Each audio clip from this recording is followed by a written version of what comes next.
Downtown, Petco Park, a new beginning, let's go. Started back rocking the brown. Ever since we've been knocking them down. Baby said she wanna go to the game. Taught her how to say Padre gang. Started back rocking the brown. Ever since we've been knocking them down. Mitchell and Ness with the old school name. All of the homies holler Padre gang. Yeah, that. And good day, everybody. Welcome to episode 200. I'm stuck in the 100 episode range. Episode 200 of the Talking Friars podcast and YouTube show, brought to you by GAGLIONE Bros Famous Cheesesteaks and Garlic Fries. I'm your host, Ben Fadden, coming to you after the San Diego Padres dropped their series finale against the Diamondbacks. They won the series. They took 2 out of 3. That's the good news. But the bad news, obviously, was what happened today. As I'm going live here on YouTube on a Sunday night, the draft's going on right now. Padres lost 3-1 today. Mike Clevinger pitched really, really well, but the offense just didn't show up. I mean, Luke Voit hit a home run, but there were 12 Padres batters that were retired in a row. In the third, Profar had a leadoff double, and then he was stranded. Clev did his job. Mazzara made a good catch in the first inning to prevent a run. Clev loaded the bases with the 7th strikeout of the day. Got out of that bases loaded jam, right? That was good. So he pitched well, 6 innings, 1 earned run, 4 hits, 8 strikeouts. Arizona was 0 for 9 with runners in scoring position, but the offense was the problem, and the bullpen didn't help. But you score 1 run, it's hard to win that game. Obviously, you have to win 1-0. And yeah, Clev gave up that 1 home run to David Peralta, but that's a game that he deserves to win, and that's a game where he deserves run support. Like, I feel like there's sometimes this year where he's actually gotten more run support when he's given up more runs, which sucks. And so the Padres are 52-42 after today's loss, after this series win. As for the bullpen, and usually I go in a chronological order, Friday through Sunday, but today's game just happened, and so I just figured to start off the episode just talking about today's game. And, with the bullpen situation, the bullpen decisions by Bob Melvin, I disagreed with him bringing in Mackenzie Gore in that 7th inning. I was fine with him going to the bullpen then, but Gore, you put him in the pen. I said on the pregame show today, I thought that it would be best for Gore to just have rest and not go, not pitch, rest the arm, because that last start that he made before he was sent to the bullpen, when he was talking to the media post-game, he just did not feel like he was ready to continue pitching through the All-Star break. Like, it sounded like in his voice, like, I'm never going to say that I need rest, but essentially I need rest. That's what it felt like he was trying to say. And part of that rest is giving him time in the bullpen, but he just didn't have his command today, like, at all. Walked 2 guys, gave up a single, and then Steven Wilson comes in. I was fine with him pitching, to be honest, because he hadn't pitched in a while. First time that he pitched coming off the IL. I was fine with that, wanted to get him some work before the All-Star break. But with Gore, I thought it would have just been best to shut him down through the All-Star break. Wilson walked his first batter, made it 2-0 Arizona. The Clev home run that he gave up, that was the first run Arizona scored. And then Wilson walked his third batter. So it was a walkathon between Gore and Wilson. Bottom 7, Voit had the home run to left. Home run for his second straight day, made it 3-1. So that's all the Padres could muster. 12 batters retired in a row at one point by Merrill Kelly. That was after Profar had that leadoff double in the third. 3 runners were stranded. Profar was stranded, and then 3 batters couldn't get him in, couldn't advance him even to third base. And then 3 more innings after that, no one got on base. So it's frustrating. It was a frustrating game. You win the first 2 games, and it's like, okay, this is great. I'm happy, series win. Going into the All-Star break, especially going 5-13 in those last 18 games entering this series, it felt good. But when you lose this type of game, it brings those feelings back to, okay, well, this offense really, really needs to improve. And that's what I can start with. I mean, we'll talk about Friday and Saturday's games, but right now they're 52 and 42. Obviously, All-Star break, so a lot of people are going to be, evaluating this team, how they did in the unofficial first half of the season. Obviously, there's been more than 81 games, but this is kind of people, the benchmarks before the All-Star break, after the All-Star break. How do you measure up? 52 and 42 right now are the Padres' record. 10 games back in the National League West. Only 2 games clear of the final wild card spot. I believe it's Philly and St. Louis that are tied for that third wild card spot right now. And then the Giants are only a half game back from that. And so when you look at the 52 and 42 record, there are definitely games when you cherry pick games or nitpick games, if that's the phrase that it is, in this first half, unofficial first half of the season, where you could say, okay, the Padres should have won this game, should have won that game, should have won that game. Cleveland, Pittsburgh, Arizona on opening day, being up 6-0 and losing. Having 2 3-run leads against Colorado this past week, right? There's those games like that, where the Padres' record could be 56 and 42 instead of, it would be 56 and 38 instead of 52 and 42. That's where he could be disappointed. But being 10 games over 500 without Fernando, Pomerantz, Myers, and some other guys as well, it's kind of like, okay, I'm kind of okay with it. But I'm also looking at it as a fan and looking at it as someone that watches every game, and you're seeing, it doesn't feel like the record right now is like, it just doesn't seem like it reflects the struggles that this Padres team are going through right now and some of the holes that the Padres are going to have to fix before the trade deadline. And maybe that comes from internal options in the bullpen, or with the offense, you go external and make some additions there. The MLB draft's going on right now, so AJ Preller and his staff is obviously focused on that.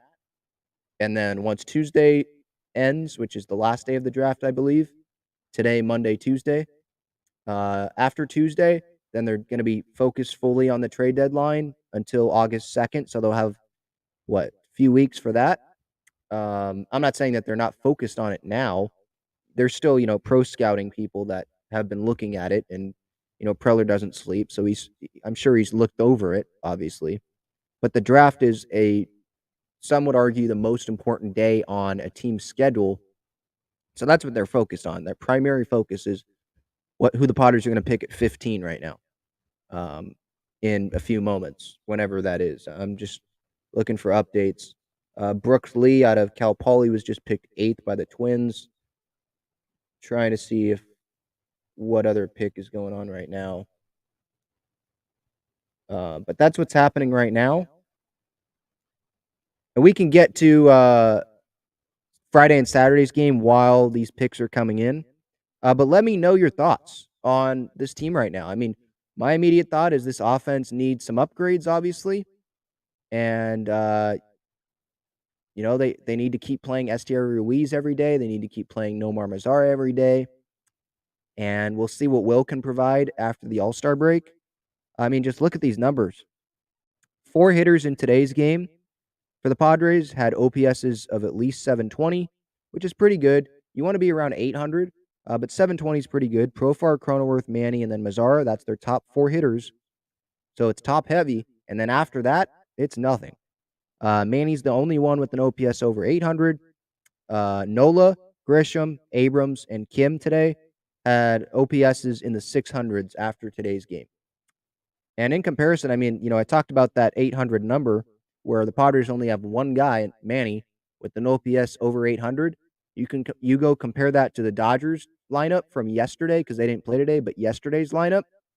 At the end of that game, they had 5 guys in their lineup with an OPS of at least 800 compared to the Padres having one guy. And you can say that this division's out the window and you shouldn't be worried about the Dodgers right now, Ben. And I agree with that. But It's not like the Dodgers vanish and go away when the postseason comes. The Padres are going to have to get past them at some point, I would think, if they're going to want to go win the National League pennant and go to the World Series for the first time since 1998. You got to get past them. So you can't hide that fact, and you do have to compare to them because that's the elite of the National League. And so yeah, it's definitely concerning. And we'll see, on August 2nd at 1:05 p.m. or whatever, a few minutes after the deadline's done, after the deadline's hit, we'll see who's in that lineup and see, if we're compared a little bit better to the Dodgers or a little bit better to other teams in the National League like the Mets, those elite teams right now in the National League. But that's my main concern is the offense. And then the bullpen, obviously, I talked about earlier because of today's game with Gore uh, and Wilson having so many walks, really long inning there in that, seventh inning. Um, Gore, I would think he's going to go back to the rotation after the All-Star break. And Steven Wilson, yeah, you can worry about him. But to be honest, a big takeaway for me with this series is how well that Taylor Rogers has bounced back. In Friday and Saturday's game, he pitched really well. Didn't allow a run in this series. On Friday, got the save on 3 days rest. And then yesterday he had that 1-2-3 ninth inning. And so I already talked about Sunday's game, and we could talk about Saturday's game right now. With Rogers getting that save. What happened before that? Well, Padres won 4-3. Manaea pitched better than what the box score is going to give. In the top of the fourth, he had a fly out to left, turn into a double, and then another run scored, or the first run of the game scored in that inning because Jerkson, because he missed that ball, that runner got on, and then he scores because Grisham messes up, and he gets caught in between on a liner, single to center field, gets caught in between, thinks about diving at first, and then he knows that he's not going to get it, and then it goes past him all the way to the wall. A run scores. That run should not have even been on the base pass if it wasn't for the unluckiness that Profar just didn't see the ball. You could say that run would have scored even if Grisham would have knocked it down or would have just fielded the ball on a single, but I think he would have had a at least competitive throw, into the cutoff man or into home plate. And so I don't really want to count that run on Manaea, even though it is earned. I think it's technically earned because Profar didn't touch the ball in left field when he lost it because he went in, didn't see it, then he ran back. It was in there for a while because he almost caught it. So that was unfortunate. In the fifth, he did give up the home run to Carson Kelly, but he should have kind of only been charged for like 2 runs there in that game. He pitched well. Grisham was on first with 2 outs in the bottom of the fifth. Matthew Batten popped up on a foul ball. So the Diamondbacks helped the Padres out as well defensively with some bonehead stuff. Dropped that pop-up foul, landed in between a few Diamondbacks. And then on the next pitch, Matthew Batten lines that first RBI, I think it was an RBI single, down the right field line to score Grisham. Or it was an RBI double, excuse me. That made it 3-1 Diamondbacks. Voit had the big 3-run home run in the sixth. That gave the Padres the lead. And then the bullpen shut it down from there. There were some nerve-wracking situations. I'll definitely say that. In the seventh, Grisham turned around 2 different ways, and the ball went over his head for a double. He's lost right now in center field. That's all I can say is he's just lost. I didn't really have that feeling of being lost when I was playing. I don't want to compare myself to a major leaguer, but I did play center field when I did play for Helix in high school, and again, I don't want to bash Trent because I'm never going to be in that position, but I never felt lost where I was turning around twice and the ball goes over my head or I'm dropping pop-ups. I didn't drop pop-ups, like when I just can't imagine. My point is I can't imagine what he's going through when you're just mentally not there defensively. I haven't really been there. When I played like defensively, I wasn't there because I didn't go through what he went through. So I can't really compare to that. But yeah, it's just a tough stretch for Trent. It's a tough stretch this season. It's not a stretch. It's just he's not been great this season offensively. He's one of those OPSs that I believe are in the 600s right now. And when the Padres acquired him, they wanted him, they were leading him off in 2020. He was playing well. Hasn't really been the same. He's hitting 190 right now. His OPS is 622. And that's not good. That is not good. You want your OPS to be like 800 around there. That's not even close. Nowhere close. And so Esteury Ruiz has come up. I thought he's played pretty well defensively. Hasn't looked lost, really. Offensively, he's hanging in there pretty well. Not striking out a ton. And he should be the starting center fielder. He just should. The Mets just drafted Georgia Tech catcher Kevin Parada with the 11th pick. So I believe it's the 12th pick that's coming up. That's the latest update that I have. And so the Padres are a few picks away now from their first overall draft pick. Just a quick update there. Where was that? I was talking about Grisham. Yeah, he just looks lost. And, in the 7th there, Garcia had a walk. They loaded the bases. The first guy he faced in that 7th inning. Then got the line out to second to end the inning. That was kind of weird. It was Batten, right? Second base. He was positioned perfectly for that. So I'm glad that he was because that almost turned into a loss for the Padres if that got past him, because that might have been headed for the gap, if I'm being honest. And then the Rogers got the 1-2-3 ninth inning, the save. I thought these last couple games, he's really located his pitches, his slider, his fastball. He's really located it much better than, the first, 5 appearances that he had in the month of July. So I think that's really, really encouraging. Tupac asks, Ben, I don't know what to think about them anymore. Are we overrating them? The Padres as a whole, I think, is what he's asking. I mean, I think we're being hard on them because they have players that are making a lot of money not producing. And I think as fans, we can do that. I don't think we're overrating them because I think in the back of our mind, we're trying to tell ourselves that Tatis is coming back and he's going to be one of the saviors, and he should be because he's an MVP, candidate when he's healthy. But we're counting so much on Fernando, and I feel like we're also saying we're going to go get an outfielder, a power outfield bat, a big bat. We're going to go get something. And so I think we're counting that in, and the bullpen reinforcements and this rotation's been good.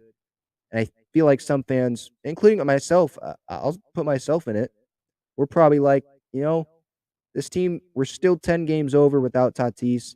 There's still reinforcements coming. Brighter days are ahead. I think this team's still a really good team. That's my viewpoint on it. I think some people might think we are overrating this team because they are looking at the games like today's game where the offense just can't get anything going. And you score 1 run off of the Diamondbacks, right? So I think it's fair if you want to say that, we're overrating the Padres. Okay. But I'm trying to, have a more optimistic viewpoint. Optimistic that Ruiz will be playing every day, come Friday when the Padres resume their schedule. And Mazara will be playing every day. And hopefully Myers can, be healthy if he returns after the All-Star break. He's on a rehab assignment right now in Lake Elsinore. So that's how I'm thinking right now. So just talked about Saturday's game. I thought Manaea, that was a good start to have going into the All-Star break. He's going to give you a quality start, and that's what happened. So they won 4-3. That was their last win before the All-Star break. On Friday was their second to last win before the All-Star break. They won 5-3. They're undefeated in their City Connect uniforms. Darvish pitched. He gave up 2 home runs. But other than that, 7 strong innings. Struck out 9 guys. What I liked from this game, it was more the bottom of the lineup that was coming through. The top of the order, I talked about it early in the episode. They're the one. It's top heavy. The first 4 guys, right? Profar, Crony, Manny, and Mazara. They're the ones with the OPSs, in the 700s, 800 for one guy, Manny. But the bottom of the order, the 600 OPSs, they came through, in this game on Friday night. The 7, 8, 9 hitters, which was Nola, Well, Mazara, he hit 4 today, which I like. He was hitting 8th on Friday night. I don't agree with that. He should be higher.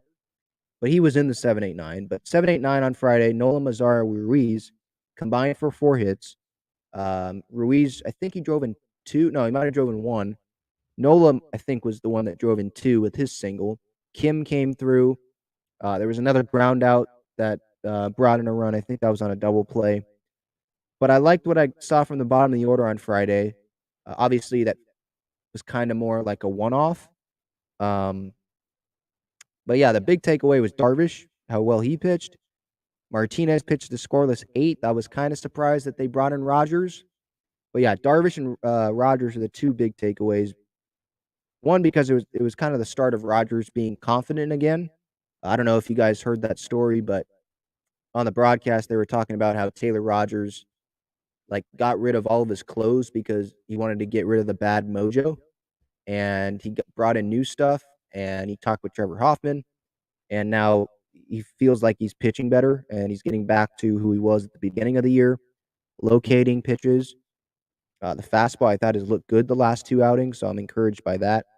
So, I mean, there's not a whole lot to talk about Friday's game because of, it was really 2 main takeaways that I had. Darvish again and Rogers. Let's see here. Just trying to go through the comments to see if we have anything needed to talk about. Yeah, Jaime says Hosmer out on home plate. That was bad. He's talking about today's game. Yeah, Hosmer's slow as heck. We know that. Him and Voit are slow. Just go look at the Colorado game where Voit tried to tag and he was thrown out by a mile. And then today, where Hosmer tries running on a single to right. I mean, should he have been sent? Probably not. If you're just looking at it and answering the simple question of should he have been sent, not looking at who's on deck or the situation. In terms of speed, should have he been sent? No. But if you do look at the situation, and the only thing that you're doing right now in that inning is hitting singles, no power's coming. Profar's not a power bat. There's 2 outs. It's not a guarantee Profar is going to do anything. You send him, you take that risk. Maybe the right fielder makes a throwing mistake, and then Hosmer scores, right? But that's not what happened. Right fielder made a good throw. Hosmer was easily thrown out, and that was the best scoring opportunity they had, not including, obviously, Voigt's home run. So, yeah, that was not good, not pretty.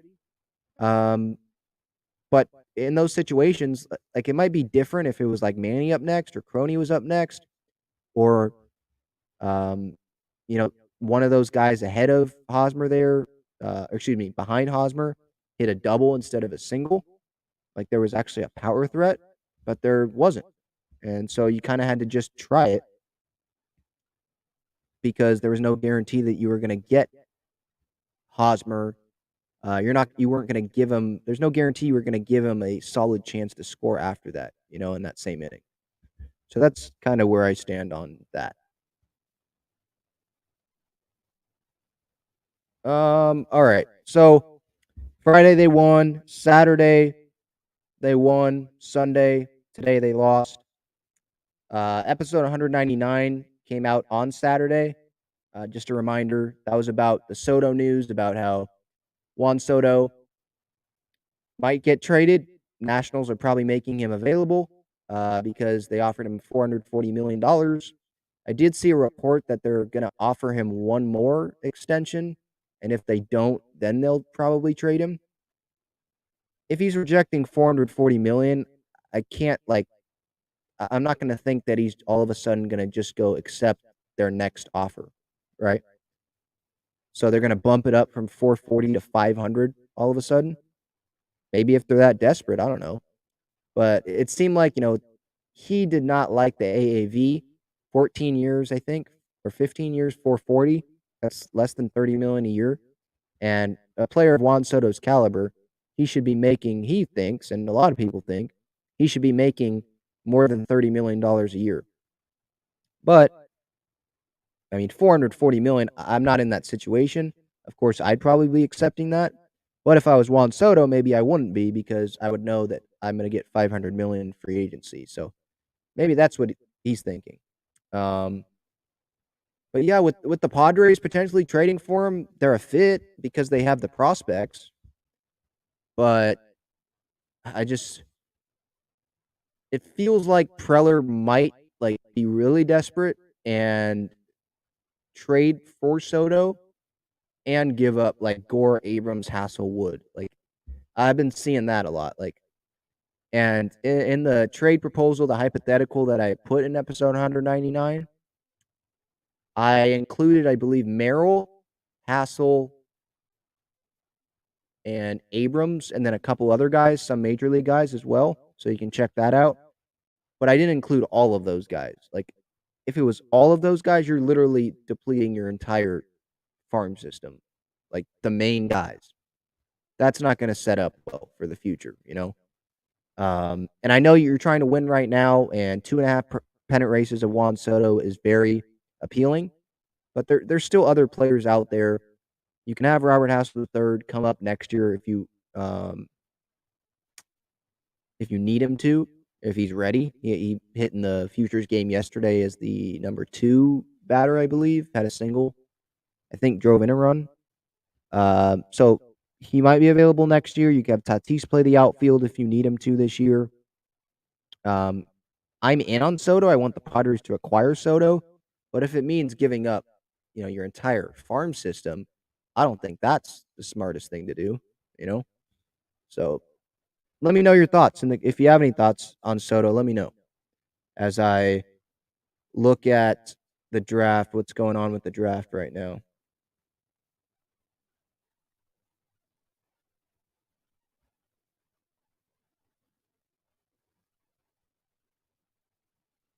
So last time I saw they were at like the 12th pick.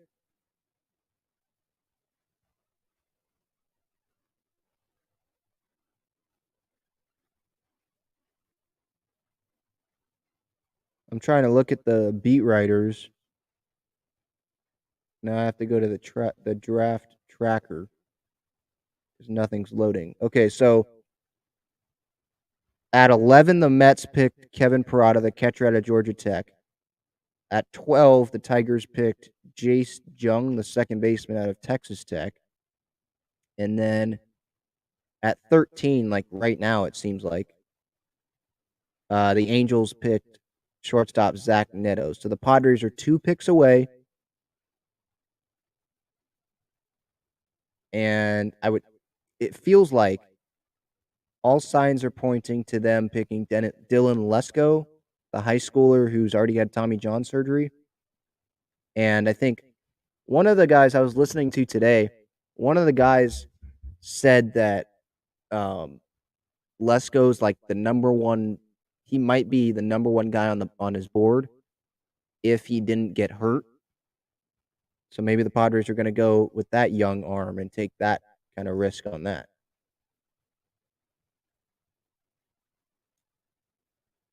But maybe it would consider me a little bit if no one else is picking him. If he's supposed to be that good, I mean, Rocker went at 3, and he's supposed to be really good. So why are teams not picking him? You know, I guess that's the only thing that would kind of concern me.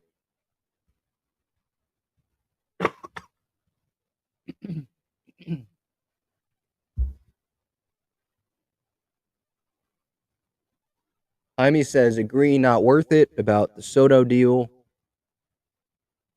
Manny says, trade the farm. If we get him, we're immediate contenders. Well, I think we already are contenders. Like if Preller makes a move before the trade deadline and getting Tatis back, that's obviously huge. Sorry, my voice like sucks today.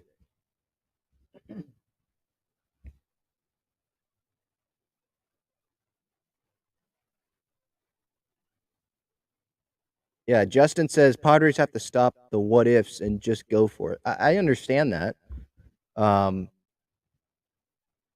want them to win too. I want them to win right now as well. And this might be the Padres, or at least Preller's, best chance to win with this rotation that he has. But we know that AJ Preller loves the prospects, and he is a scout at heart. And scouts usually like sticking with their guys and not trading for other guys. You know, they want to be right. So maybe that's an issue.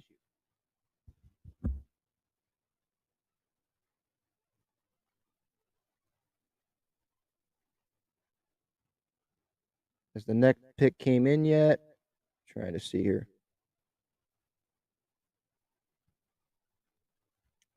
Not yet.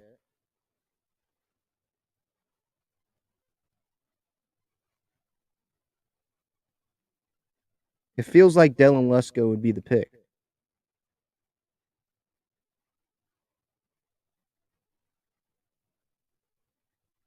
While we're waiting, because I wanted to be live when this pick is made. While we're waiting, let me know in the chat your guys' thoughts on the first half of this year. You know, the unofficial first half. I'm watching it on MLB Network right now. The Mets pick is in at 14. So the Padres pick is next after the Mets selection is unveiled.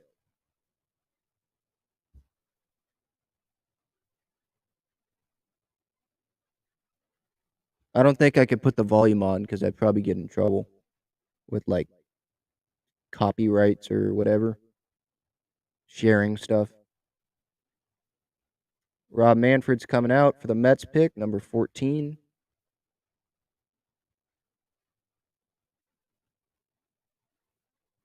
And let's see.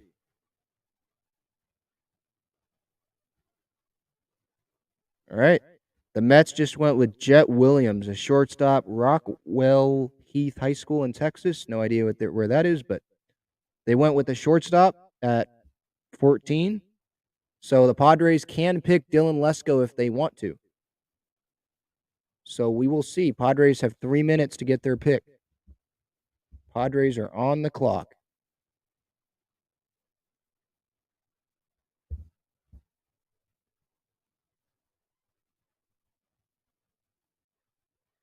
There haven't been that many pitchers picked.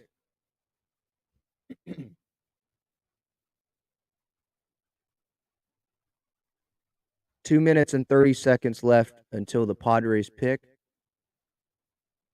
JD's Third says, congrats on 1,000 subscribers, Ben. Where can we send super chats? I appreciate that. YouTube has to like approve it right now. I filled that out this morning, so I'll let you guys know when you guys can do that. I probably should get an email about it sometime this week.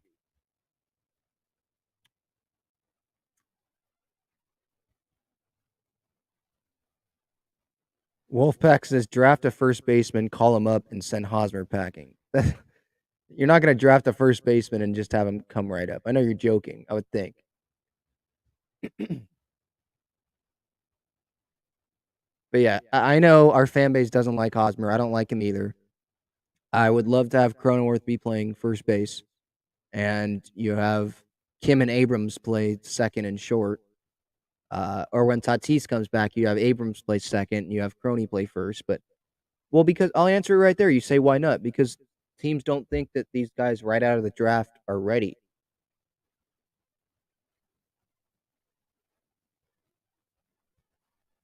Padres have a minute and 15 seconds left before their draft pick.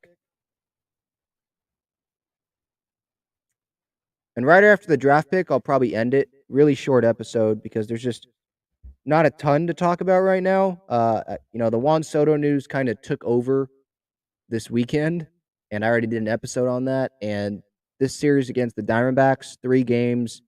I like what I saw from Darvish, Rogers, Ruiz. Those were the main takeaways. But the same story, it's the same story. The offense needs upgrades. It needs to improve. That's the story.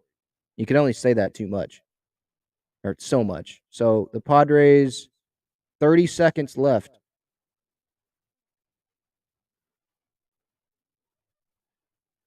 And it looks like MLB Network's going to break. Of course they are.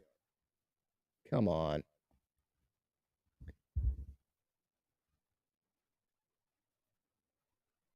ESPN has it. Let me see if they... So ESPN's on. So the Padres have their pick in, I assume.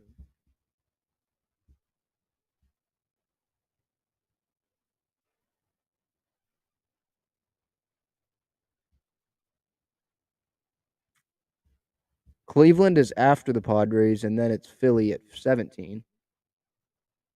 It just feels like right now the Padres, I'd be surprised, I guess, if they go with up the middle someone. If they do, maybe that means that they're, going to trade, Abrams or something, and they're trying to get another middle infielder who would be ready.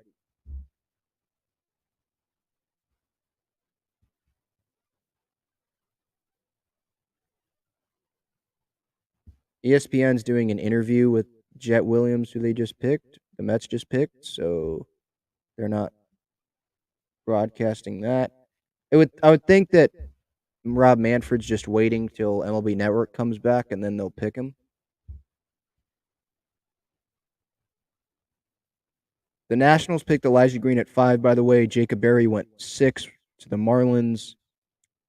7 was Cade Horton, Oklahoma. Rocker went 3rd. Drew Jones went 2nd. Brooksley went 8th to the Twins out of Cal Poly. And the first overall pick was Matt Holliday's kid, Jackson Holliday. Gavin Cross went to the Royals out of Virginia Tech. Padres pick is in. Just waiting, coming back from the commercial.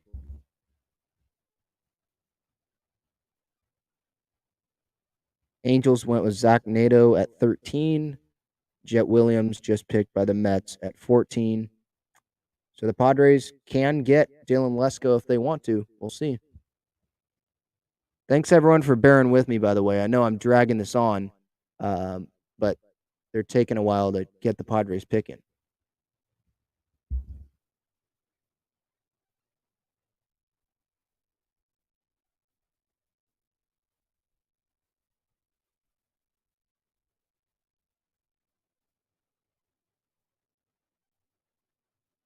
Dylan Lesko, if you want some background on him, he's out of Georgia. He's 18. He's committed to Vanderbilt, but he's going to go to whoever drafts him, I would think. In 2021, he had a .35 ERA with 112 strikeouts before he had that Tommy John surgery in early April. He tops out at like 97 with his fastball. I'm just looking at the scouting reports.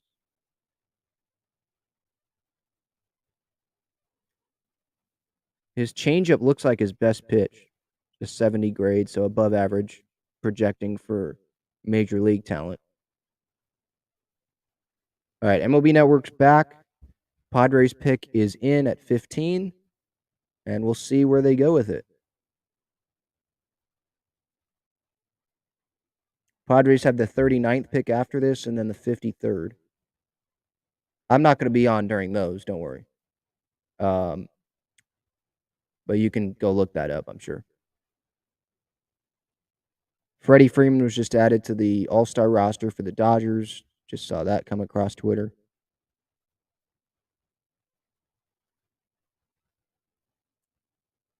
Padres pick is in. They're still talking.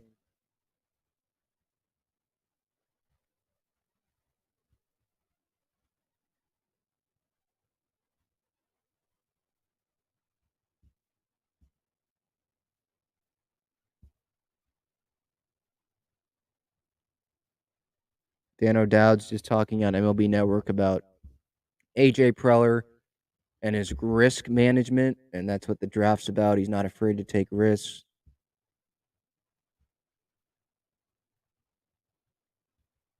Harold Reynolds is talking about Dylan Lesko. He seems like he's like literally the only name that I'm hearing.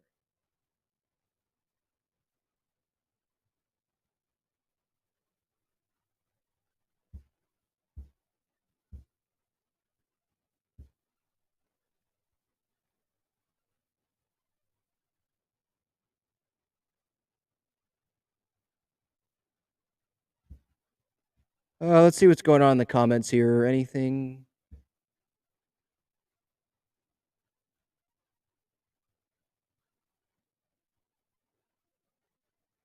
Yeah, that's a good Manny says, "Who do the Nationals want? That's who we should draft." Yeah, I mean, look, if they want to make a trade, sure. Um, but haven't the Nationals already picked? Like, they weren't very good last year.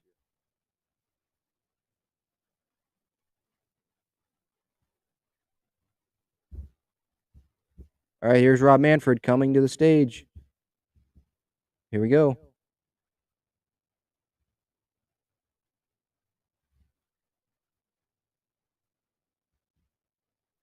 Yep. Padres got Dylan Lesko. Padres have just picked Dylan Lesko. All right.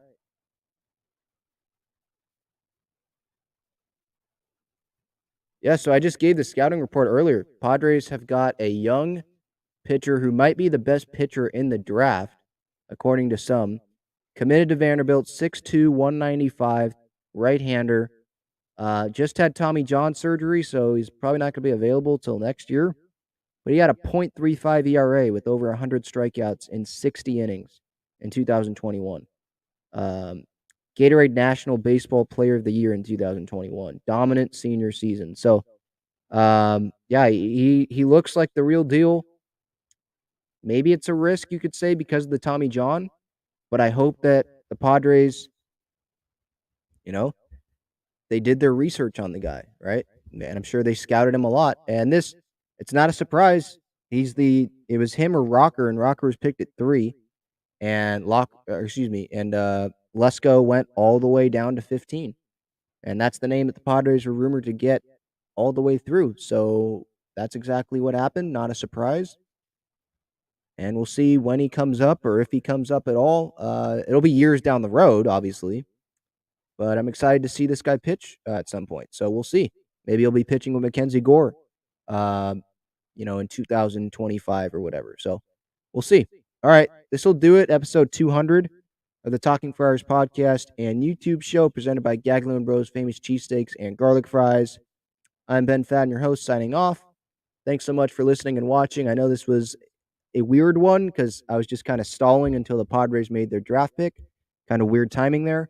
But All-Star break's coming up. Needed rest for the players. And I'll talk to you guys later. See ya.